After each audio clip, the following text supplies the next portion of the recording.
We must make life, and we're going to, and I can tell you that based on talks with the Prime Minister yesterday and talks with the Secretary General, where the Prime Minister has actually made a commitment to improve the life of the people in the West Bank, to transfer them the funds which they deserve to get from their tax money, to alleviate the closures and alleviate the roadblocks, to allow much more movement, to prove that when you are a moderate, that when you believe in peace, it pays, and you can actually see the quality of life and the standard of living of your people increase. Because I believe that at the end of the day, the higher the quality of life, the lower the level of violence. And I truly believe that we have today, because of the very great dangers and because of the very great challenges, a unique opportunity. We have that opportunity also because of institutions like the Laniado Hospital. And I want to thank Laniado for things it does every single day which it doesn't even know about.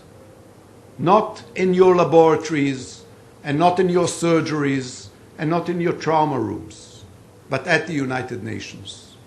You know, people very often ask me what it's like to represent Israel at the United Nations.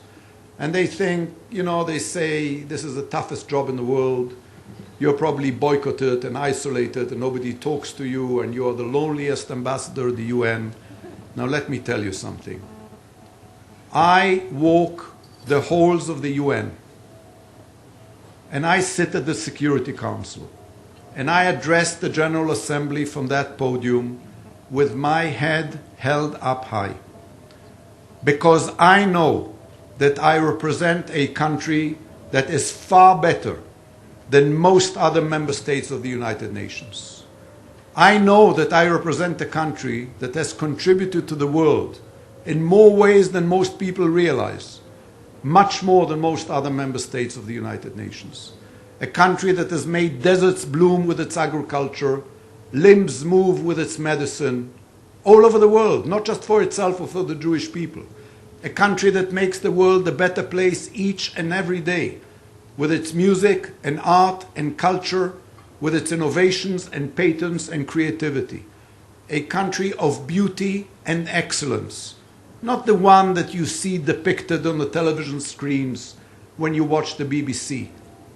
Certainly not the one that is being considered being boycotted by British university unions.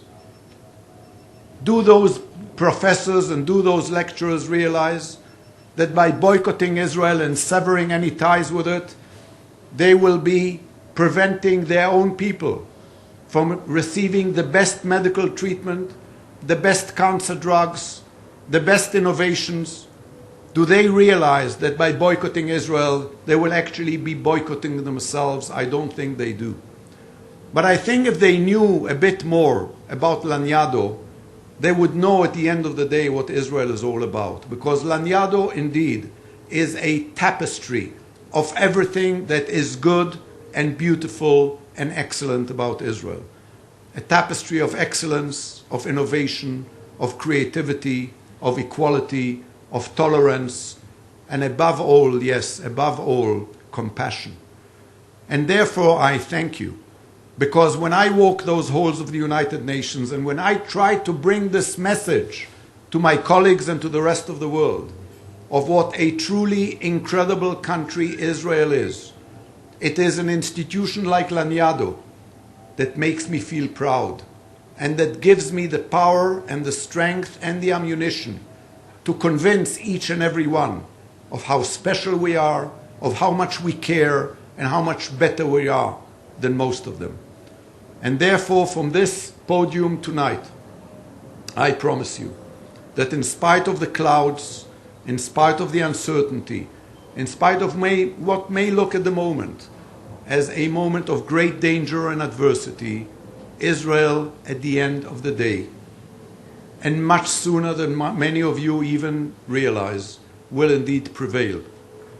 Because a country that has given the world the Israel Philharmonic and the Hebrew University and Laniado Hospital can do no less. Thank you very much.